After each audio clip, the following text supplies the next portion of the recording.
saya akan menjelaskan terkait dengan pengertian psikologi pendidikan.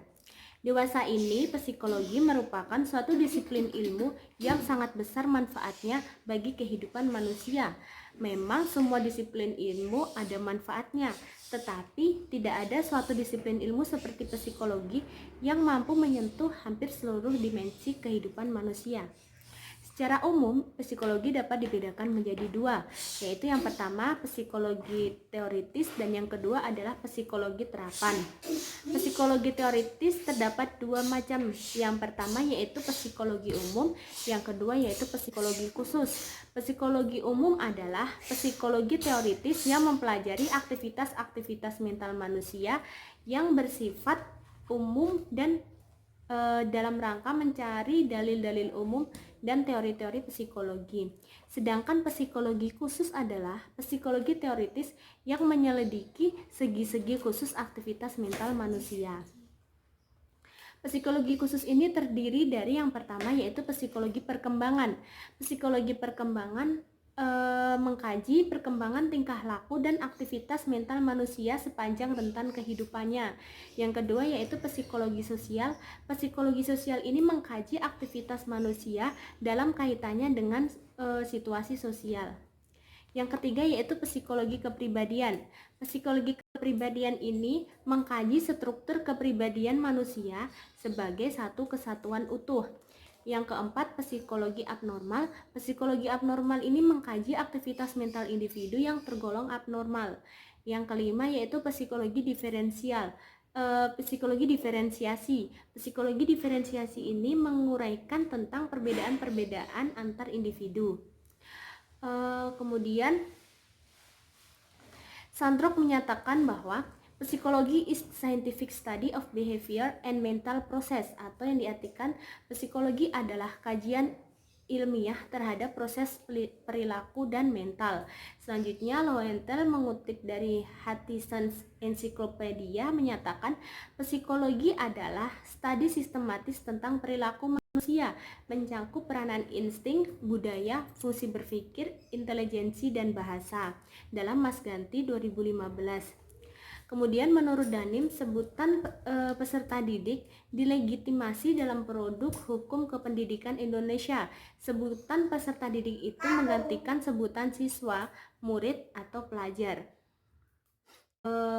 Dalam Undang-Undang Nomor 20 Tahun 2003 tentang Sistem Pendidikan Nasional, peserta didik didefinisikan sebagai setiap manusia yang berusaha mengembangkan potensi diri melalui proses pembelajaran pada jalur pendidikan, baik pendidikan formal maupun pendidikan non-formal. Selanjutnya yakni tujuan psikologi perkembangan peserta didik. Psikologi perkembangan peserta didik bertujuan untuk yang pertama yaitu memberikan, mengukur, dan menerangkan perubahan dalam tingkah laku serta kemampuan yang sedang berkembang sesuai dengan tingkat usia dan yang mempunyai ciri-ciri universal. Yang kedua yaitu mempelajari karakteristik umum perkembangan peserta didik baik secara fisik, kognitif maupun psikososial. Yang ketiga yaitu mempelajari perbedaan-perbedaan yang bersifat pribadi pada tahapan atau masa perkembangan tertentu. Yang keempat, mempelajari tingkah laku anak pada lingkungan tertentu yang menimbulkan reaksi yang berbeda. Yang kelima yaitu mempelajari penyimpangan tingkah laku yang dialami seseorang seperti kenakalan-kenakalan, kelainan-kelainan, dan fungsionalitas inteleknya dan yang lain-lain. Baiklah Bapak, di sini saya akan melanjutkan penjelasan dari Mbak Nafisa. Di sini saya akan menjelaskan tentang manfaat psikologi perkembangan peserta didik. Psikologi perkembangan peserta didik adalah sebuah disiplin ilmu yang secara khusus mempelajari tentang perkembangan tingkah laku peserta didik dalam interaksinya dengan lingkungan. Oleh sebab itu, banyak manfaat yang akan diperoleh oleh guru ataupun calon guru dalam mempelajari perkembangan peserta didik. Di antaranya, yang pertama, dengan pengetahuan tentang perkembangan peserta didik, seorang guru akan dapat memberikan harapan yang secara realistis terhadap anak. Ini sangat penting karena jika terlalu banyak yang diharapkan kepada anak, pada usia yang tertentu, anak mungkin akan mengembangkan perasaan yang tidak mampu jika ia tidak mencapai standar yang telah ditetapkan oleh seorang guru. Dan yang kedua, pengetahuan tentang perkembangan dapat membantu kita dalam memberikan respon yang tepat terhadap perilaku tertentu seorang anak. Psikologi perkembangan dapat membantu menjawab pertanyaan-pertanyaan yang berkaitan yang dalam arti sumber, pola pikir, perasaan, serta tingkah laku anak. Selanjutnya, yang ketiga adalah pengetahuan tentang perkembangan peserta didik dapat membantu guru mengenali kapan perkembangan normal yang sesungguhnya dimulai. Maksudnya di sini adalah dengan pengetahuan tentang perkembangan normal ini, guru bisa menyusun pedoman dalam bentuk skala tinggi berat, skala usia berat, skala usia mental, dan skala perkembangan sosial atau emosional. Karena pola perkembangan untuk semua anak normal itu hampir sama, ada kemungkinan untuk mengevaluasi setiap anak itu menurut normal usia anak tersebut. Selanjutnya yang keempat, dengan mengetahui pola perkembangan anak, memungkinkan para guru untuk sebelumnya mempersiapkan anak menghadapi perubahan yang akan terjadi pada tubuh, perhatian, dan perilakunya. Selanjutnya, yang kelima, pengetahuan tentang perkembangan memungkinkan para guru memberikan bimbingan belajar yang tepat kepada anak. Misalkan bayi yang siap untuk berjalan dapat diberikan kesempatan untuk melakukan dan dorongan untuk tetap berusaha sehingga kepandaiannya itu dapat dikuasai. Itu adalah contohnya. Tidak adanya kesempatan dan dorongan itu akan menghambat perkembangan anak yang normal sesungguhnya. Selanjutnya, studi perkembangan peserta didik. Melalui perkembangan psikologi, kita akan mendapatkan wawasan dan pengalaman perjalanan hidup yang sendiri, sebagaimana ketika kita tumbuh sepanjang tahun, semakin dewasa. Baiklah, selanjutnya akan dijelaskan oleh teman saya. Selanjutnya saya akan menjelaskan tentang fase-fase perkembangan peserta didik. Nah, yaitu ada fase perkembangan. Apa sih itu? Fase perkembangan itu merupakan penangkapan atau periodisasi tentang kehidupan manusia yang ditandai oleh ciri-ciri atau tingkah laku tertentu. Nah, berdasarkan hasil penelitian oleh beberapa ahli, terikat bahwa dasar yang digunakan untuk mengikat periodisasi perkembangan anak ternyata berbeda-beda. Secara garis besar terdapat 4 fase perkembangan peserta didik. Yang pertama ada fase perkembangan berdasarkan ciri-ciri biologis. Yang kedua ada konsep didaktis. Yang ketiga ada ciri-ciri psikologis. Yang keempat itu ada konsep tugas perkembangan. Nah, yang pertama itu ada periodisasi perkembangan menurut Aristoteles. Ia membagi periodisasi perkembangan selama 21 tahun terdapat 3 fase. Yang pertama, fase anak kecil yang dimulai dari 0 sampai dengan 7 tahun. Nah, ini diakhiri dengan pergantian gigi. Nah, yang kedua ada fase anak sekolah dari umur 7 sampai dengan 14 tahun yang diawali dengan tumbuhnya gigi atau munculnya gejala-gejala. Yang ketiga ada fase remaja dari umur 14 sampai dengan 21 tahun yang mengalami pubertas. Nah, selanjutnya ada konsep didaktis. Apa sih itu konsep didaktis? Konsep didaktis itu digunakan untuk menentukan pembagian. Fase ini merupakan materi dan cara mendidik anak pada masa-masa tertentu. Yang ketiga ada ciri-ciri psikologis. Nah, ciri-ciri psikologis itu menurut Oswald Clarke yaitu merupakan ciri-ciri yang digunakan sebagai dasar oleh Oswald Krah. Oswald Krah berpendapat bahwa fase ini merupakan pandangannya terhadap anak-anak yang umumnya memiliki keguncangan jiwa yang dimanifestasikan dalam bentuk sifat keras kepala. Nah, ciri ini ada 3 fase masa perkembangan. Yang pertama, fase anak awal dimulai dari lahir. Kedua, fase keserasian sekolah. Yang ketiga itu ada fase kematangan. Nah, selanjutnya yang terakhir ada konsep tugas perkembangan. Apa sih itu konsep tugas perkembangan? Yang merupakan berbagai ciri perkembangan yang diharapkan timbul dengan dimiliki setiap manusia yang merupakan periode perkembangannya. Nah, itu ada 5 periode. Yang pertama itu periode bayi dan anak, yang kedua periode sekolah, yang ketiga periode remaja, yang keempat periode dewasa, yang kelima ada periode dewasa pertengahan. Selanjutnya akan dijelaskan oleh teman saya.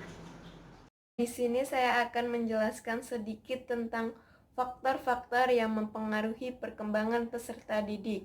Menurut Sumadi Suryabrata, faktor yang mempengaruhi perkembangan peserta didik diantaranya: yang pertama, aliran nativis. Aliran ini berpendapat bahwa perkembangan individu ditentukan oleh faktor-faktor yang dibawa sejak lahir. Jadi, semata-mata perkembangan individu tergantung pada bakat dan juga keturunan. Yang kedua, aliran empiris. Aliran ini berpendapat bahwa perkembangan individu dipengaruhi oleh faktor-faktor lingkungan.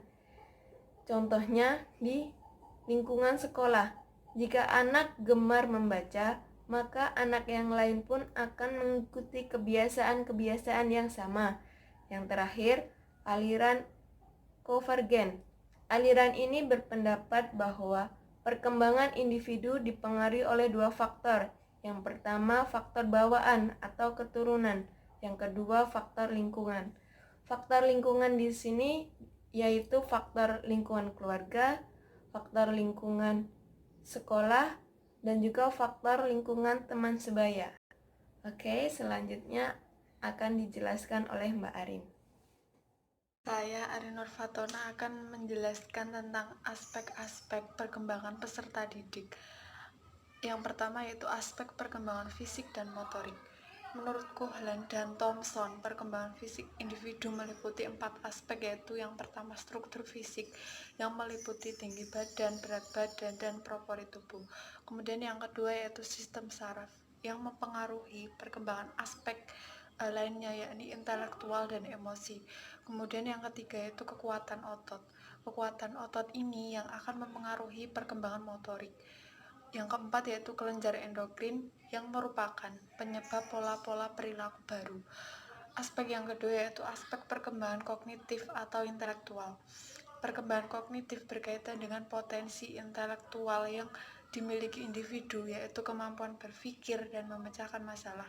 Aspek kognitif ini juga dipengaruhi oleh perkembangan sel-sel saraf pusat di otak. Aspek yang ketiga yaitu aspek perkembangan sosial. Aspek ini ditandai dengan pencapaian kematangan dalam interaksi sosialnya, bagaimana ia mampu bergaul, mampu beradaptasi dengan lingkungannya, dan menyesuaikan diri terhadap norma-norma kelompok. Aspek perkembangan sosial sangat dipengaruhi oleh lingkungan sosial di mana ia berada, baik di keluarga, di sekolah, maupun di masyarakat. Aspek yang keempat yaitu aspek perkembangan bahasa. Bahasa merupakan media komunikasi yang digunakan untuk menyampaikan pesan dengan menggunakan simbol-simbol yang disepakati bersama. Kemudian kata dirangkai untuk membentuk kalimat yang bermakna dan mengikuti aturan tata bahasa yang berlaku. Lennebrot, salah seorang ahli teori belajar bahasa, mengatakan bahwa perkembangan bahasa tergantung pada pematangan otak secara biologis. Aspek yang kelima yaitu aspek perkembangan emosi. Emosi merupakan perasaan yang intens atau respon yang ditujukan kepada seseorang atas suatu kejadian. ragam emosi dapat terdiri dari perasaan senang mengenai sesuatu, marah kepada seseorang, ataupun takut terhadap sesuatu. Berkaitan dengan faktor yang mempengaruhi perkembangan emosi peserta didik, sejumlah penelitian tentang emosi anak menunjukkan bahwa perkembangan emosi mereka bergantung pada faktor kematangan dan faktor belajar. Aspek yang keenam yaitu aspek perkembangan kepribadian dan seni. Sudianto dan Latifah menjelaskan bahwa hal penting dalam perkembangan kepribadian adalah sebuah ketetapan dalam pola kepribadian atau sebuah persistensi. Artinya, terdapat kecenderungan ciri sifat kepribadian yang menetap dan relatif tidak berubah sehingga mewarnai timbul perilaku khusus terhadap diri seseorang. Aspek yang ketujuh yaitu aspek perkembangan moral dan penghayatan agama. Perkembangan moral sendiri berkaitan dengan aturan dan konvensi mengenai apa yang seharusnya dilakukan oleh individu dalam sebuah interaksinya dengan orang lain. Nah, menurut kacamata teori psikoanalisa, perkembangan moral adalah proses internalisasi norma-norma masyarakat dan dipengaruhi oleh kematangan biologis individu. Sedangkan dari sudut pandang teori behavioristik, perkembangan moral dipandang sebagai hasil rangkaian stimulus respon yang dipelajari oleh anak, antara lain berupa hukuman dan pujian yang sering dialami oleh anak. Terima kasih. Baiklah, di sini saya akan menjelaskan tentang karakteristik peserta didik. Karakteristik peserta didik merupakan sebuah jati diri yang dimiliki setiap peserta didik sebagai potensi sejak lahir dan berkembang melalui proses pendidikan. Setiap individu memiliki ciri, sifat, bawaan, dan karakteristik yang diperoleh dari pengaruh sekitarnya. Ahli psikologis berpendapat bahwa kepribadian dibentuk oleh dua perpaduan faktor, yaitu yang pertama, faktor internal atau faktor bawaan, yang kedua, faktor eksternal atau faktor lingkungan, keluarga, sekolah, dan masyarakat. Terdapat dua sifat karakteristik pada individu. Yang pertama, karakteristik yang bersifat biologis. Karakter biologis ini yang cenderung bersifat tetap. Sedangkan yang kedua, karakteristik yang bersifat psikologis. Karakter psikologis ini yang lebih mudah berubah karena banyak mendapat pengaruh dari lingkungan sekitar. Tanpa memperhatikan usia seorang anak, karakteristik yang dibawa ke sekolah terbentuk dari pengaruh lingkungan. Hal itu berpengaruh cukup besar terhadap keberhasilan atau kegagalan di sekolah dan pada masa perkembangan.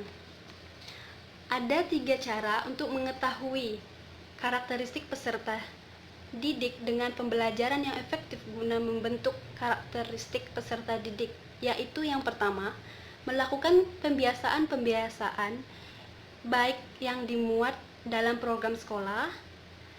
Yang kedua, adanya sinergitas dari setiap sekolah. Dan yang ketiga, melakukan pembelajaran dengan benda yang konkret.